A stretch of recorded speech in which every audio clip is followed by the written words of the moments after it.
again, no one watches these shits. This is like my own personal, so I'm going to rant. I'm going to update about the Mazda Speed and life. And yeah. First things first. Well, there's no order, so I'm just going to talk in the order that I want to talk. And what I want to talk about first is the guy who lives across the street. He used to piss me and my family, mainly my family, and then it like just trickled on down over to me, and then I started noticing, and I started getting pissed. It's going to be different for everyone, because the people who live in LA, well, no, because the people who live in LA, they do the car trick, right? And that car trick is basically they use their personal cars and park them in such a way that they block anyone from parking in front of their shit. So I guess it's a common thing, and it would appear to be common courtesy that you don't park in front of people's houses if you don't live on that street, at bare minimum. Bare minimum. And what I mean by that is, for example, I should turn off my cruise control. If one of our neighbors is having a party, let's say, it'll bother us a little bit, like, what the fuck? But, whatever. It's fine. Or, I don't know, for some strange reason, if a neighbor, no, we don't like that. Fuck. It's hard to explain because it depends on where you live. Where I live, and in my, not just my city, because Oxnard's different. There's South Oxnard and North Oxnard. In South Oxnard, I feel like it's a fucking war zone for parking. Because South Oxnard is extremely overpopulated. North Oxnard is less overpopulated. It's starting to get there. And then where I live in El Rio, it is the least overpopulated, but we are also getting there. And because we're barely getting there, we are now having to deal with new things that we've never had to deal with before, which I will just call South Oxnard problems, aka bad neighborhood problems, aka ghetto, the hood. Just not a nice neighborhood has to deal with these things, non-HOA neighborhoods. Because, don't get me wrong, I'd rather have what I have over an HOA, of course, because I have freedom. Anyway, for example, give little examples before I get to my point. We've had a huge increase in the number of broken cars on the street. That they just sit there, they collect dust. Okay. It's somewhat fine, especially if it's on the opposite side of our street. My aunt won't say anything. But for a while, there was a crackhead who lived in an RV in front of the empty lot next door to my house. She lived in there and she was fucking crazy. And then one day she was just gone, but her RV stayed there, and it took months, and they finally took the RV. Then there was this old bison man who just lived in his SUV right there. And then there was this younger mid-20s kid who lived in his BMW right there. Because it's an empty lot, it's like a free-for-all for parking. Whatever. We don't fuck with that. If you park there, you park there. That's not our property. Right? And then if you're standing on my porch, if you look left, across the street, 3 houses down, there's a fucking huge RV. Not a regular RV, but massive deluxe fucking RV. And it's been hit, and it's just an eyesore. Whatever. So now in front of the lot to the right of my house, where everyone typically would sleep when they would sleep there, there's a broken Acura TL. Alright, now here's the thing about that, and why we're kind of snobby about it. My S2000, not that. I break all my cars. And every time they break, I park them in my front yard. And then eventually, like after a week or so, we push it to the backyard and we leave it in my backyard because it's an eyesore just sitting in the front. That's just the way we are. Right? So there's an Acura RL just sitting there abandoned. And then there's this like junk Accord a little ahead of it, but apparently that's someone's actual daily driver. And you know what? I'm not gonna judge people's dailies because it's your daily. Who fucking cares? As long as it gets you to work, you know, good on you. Right? Okay. So now the parking situation. My neighbor across the street, Angel, he's been like a big brother to me. He was always there for me. This has nothing to do with him. His family rents out a room to this guy, somewhat normal guy. He just works construction. He has a Dodge Ram. Okay? And in front of his Dodge Ram, in their yard, is his work truck. So every morning when it's time to go to work, he pulls out his Dodge Ram. This is when I'm asleep riding, by the way.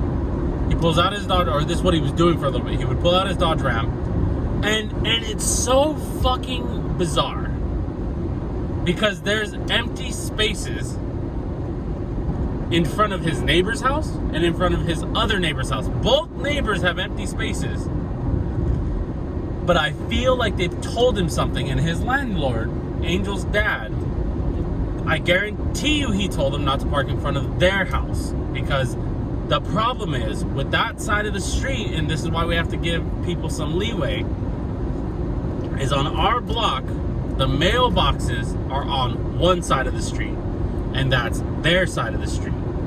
So if you park a car in front of the mailbox the way our postmen work, I'm assuming it's all postmen. If you park your car in front of the mailbox and they can't just reach it from their mail truck, they won't give you your mail, right? So that's why Angel's dad tells them not to park there, because their empty space for parking on the street is the mailbox is there, right? And then one car lane in front of that is a row of mailboxes, which is our mailbox, our neighbor's mailbox, and their neighbor's mailbox, right? So instead of walking an extra 50 feet and parking his truck in front of the empty lot, he would be I'm being snobby, but it is what it is. He would park a quarter of his truck on our property line. 1/4 of the bed of his truck would be on our property line, and that would like bug us. Like, dude, you only have to go up 10 feet and you won't be on our property line, and it wouldn't be an issue. So I started parking the View up further forward, dead on that property line, to keep him from parking there. And he kind of caught on, and now he's being a good neighbor, and he parked away. Okay, out of nowhere, he started carpooling with this guy with a white Honda Civic. Okay, and this guy with the white Honda Civic, he does one of two things. Typically,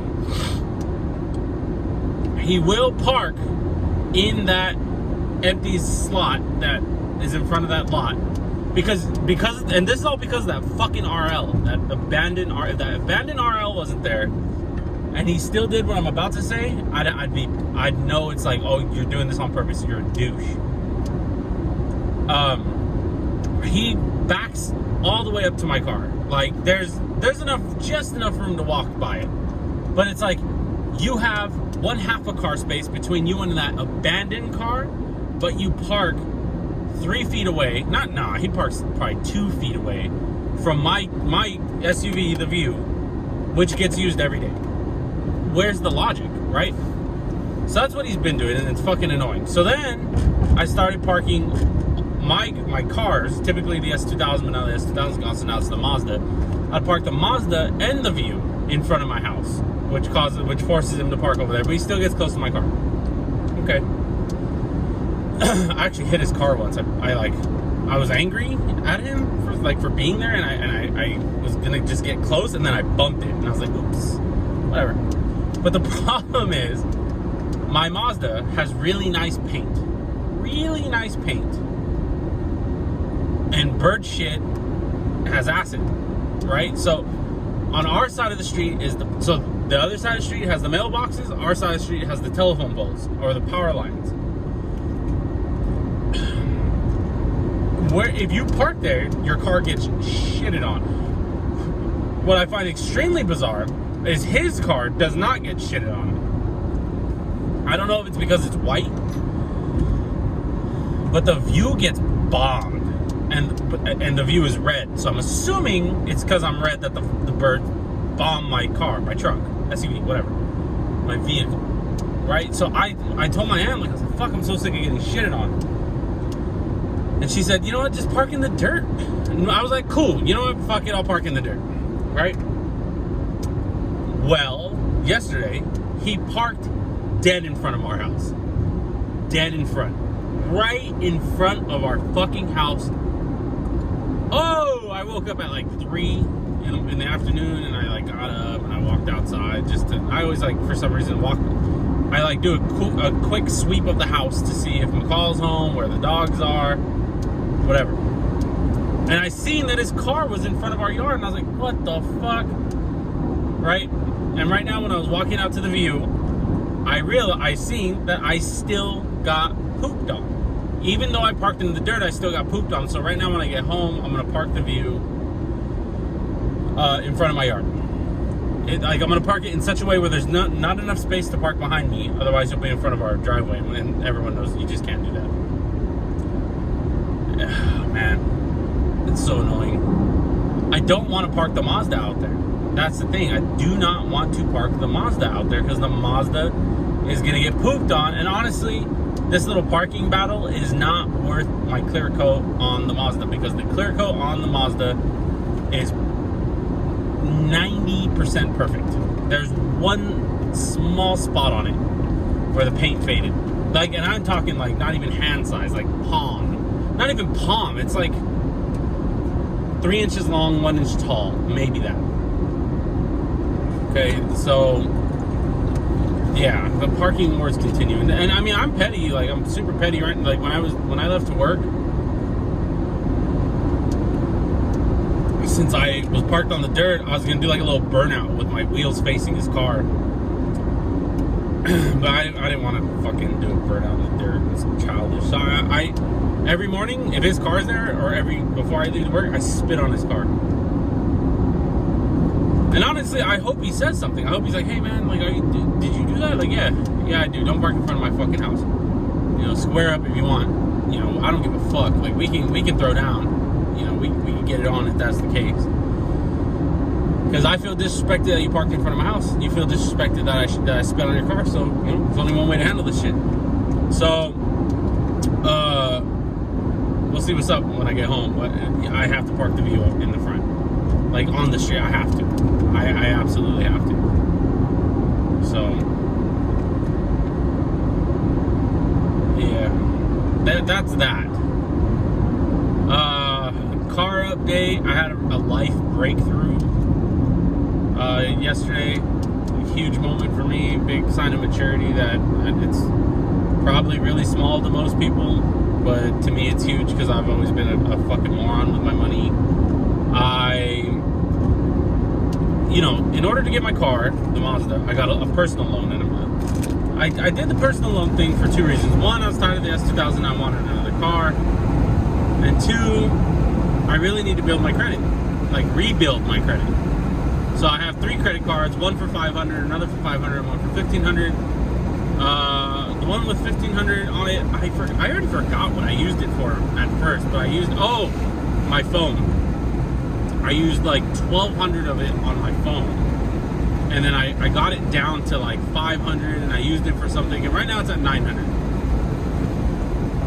and I have like $550 left on it to you know, it's my money technically, as long as I pay back. So whatever, so the bank's money that's available to me.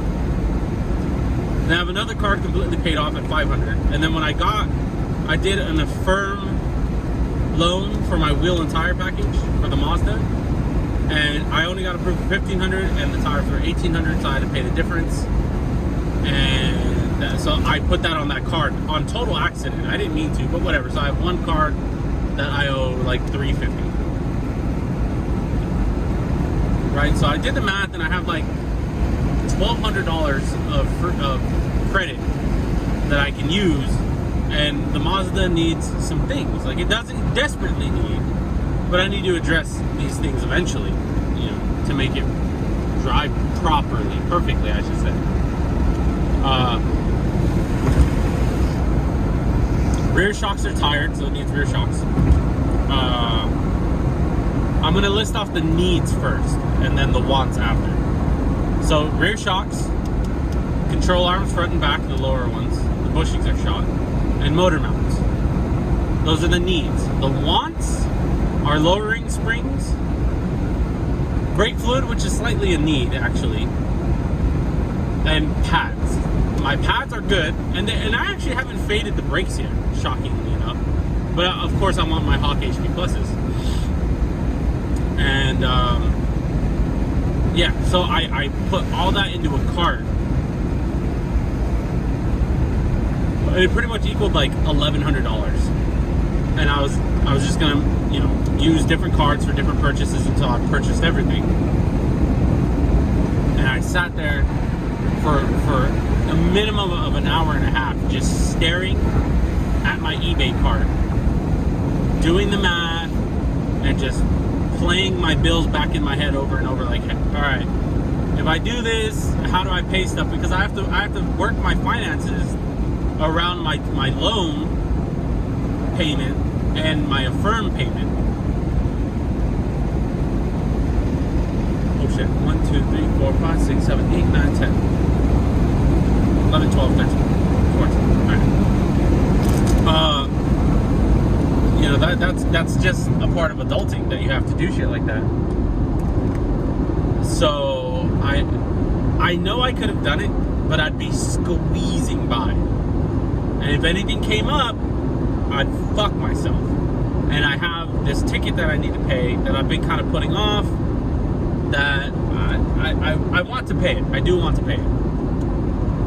Right? So I was like, fuck, man. Like, I need to... I want these parts so bad. I'm just sitting there, staring at the cart. And I'm getting, not sleepy, but I know I need to sleep. I'm just fucking laying there. And then I do this life breakthrough thing that I've never done before since I've been an adult. I have $520 in my savings.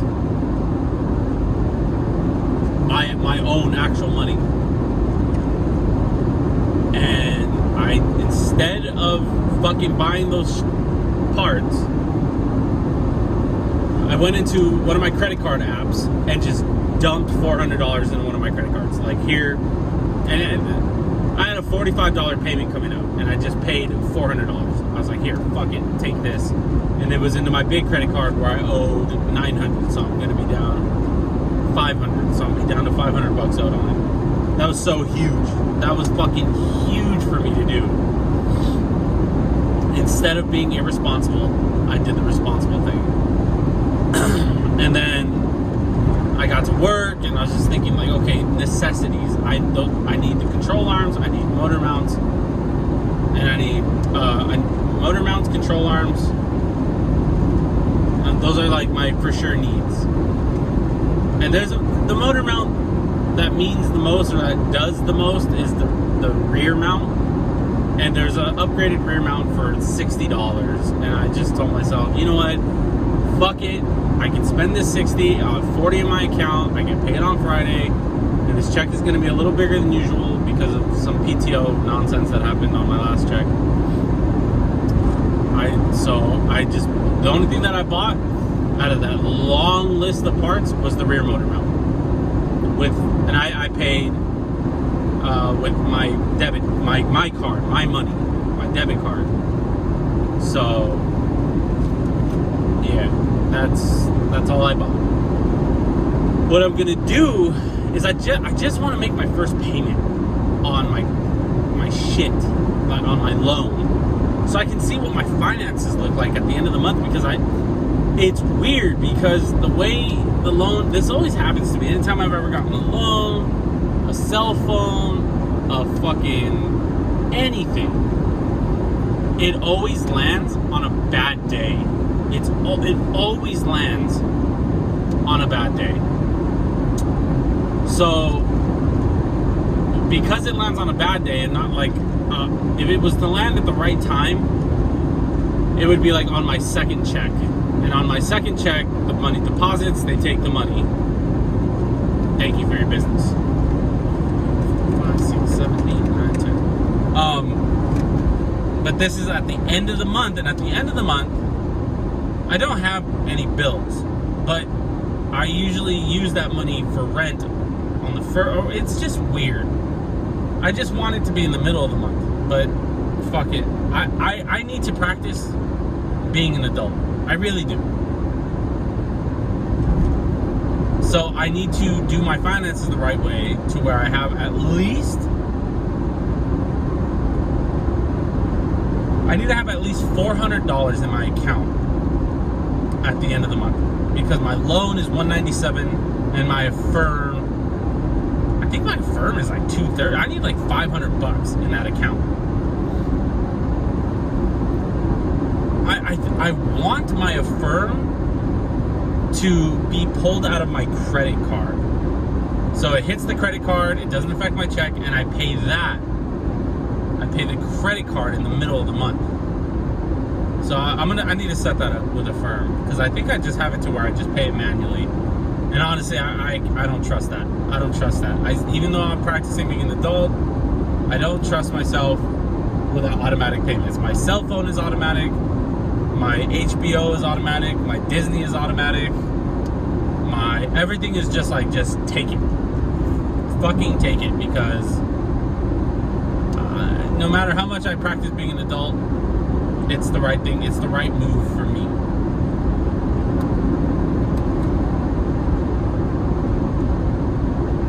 And then gas. Evelyn got into here's an update. Evelyn got into a little. Oh shit! Put my shoe on. Here we go. Evelyn got into she crashed in the mountains, and that was on my last day off. But I knew she was gonna want to come over, and you know, I was just trying to be a good boyfriend, so I was like, you know, if you still want to come over, I'll take you to your house before I go to work. And that was yesterday. That's why I didn't record my drive to work yesterday, because it was like, I didn't want to record me driving to her house.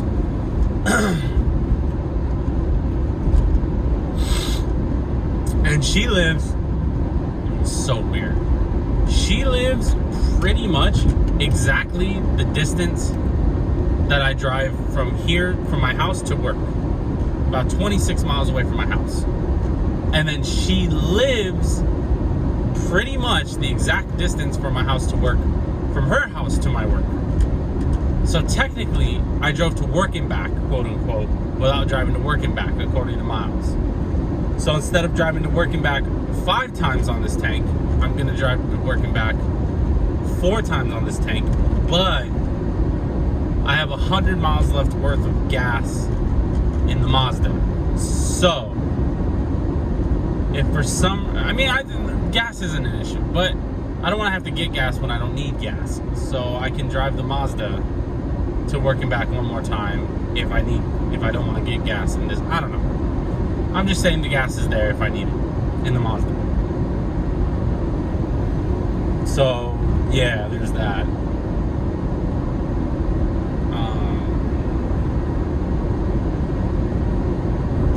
That's pretty much it. Like that's where I'm at right now. Like, I'm glad I have no regrets about doing the Affirm and the wheel and tire package, because that's more credit. That's another $1,500 loan, and I'm really proud and honored, straight up, when companies trust me with their money. So I'm not gonna fuck that up. So, and also I checked on because I got I upgraded to the iPhone when my Pixel took a shit. So I did that on credit, but they only approved me X amount, and I had to use my credit cards, that big credit card, to do the rest. So I checked to see how much I have left on the phone, and it's only like 3 something. So for sure, the next thing I'm gonna pay off is gonna be my phone. And I just feel like by this time next year, when I'm having this conversation to the camera,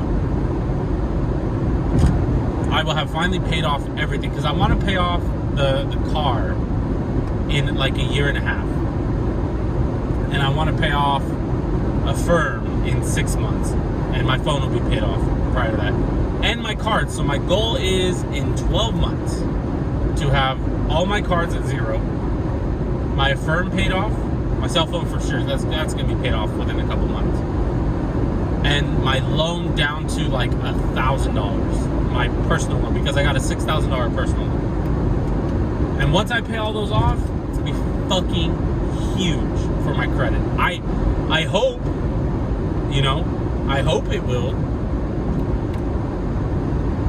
So that's my goal. That's my current life goal. So like, my life goals used to be the fastest in the mountains, but now my life goal is fix my fucking credit. If I can get my credit score into the mid-6s by next year, I'll be happy. 650, and I'll be very happy with myself. Because right now, before I got these loans, my credit was it was hovering between 570 and 590. That's fucking bad. That's really bad. That's really pathetic for an adult. So 650 will be huge, and then I'll pull a 10K loan for something. Don't know what. But once I've paid it all off, my credit is nice, and there's no hard inquiries, I will pull a 10K loan. And honestly, with the 10K loan, probably hit up all the debt talk to a consultant and hit up all the debt collectors and be like, how much you want? And just pay off all my fucking debt. That would be huge. And then once that 10K loan is paid off, my credit should, in theory, be high 6, maybe even a 7. That'd be fucking sweet. So here we go. We're gonna park here.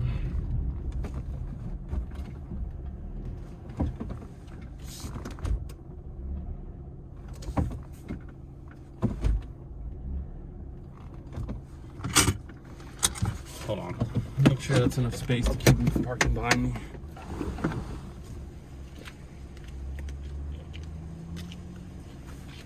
Okay, we're home. Good day.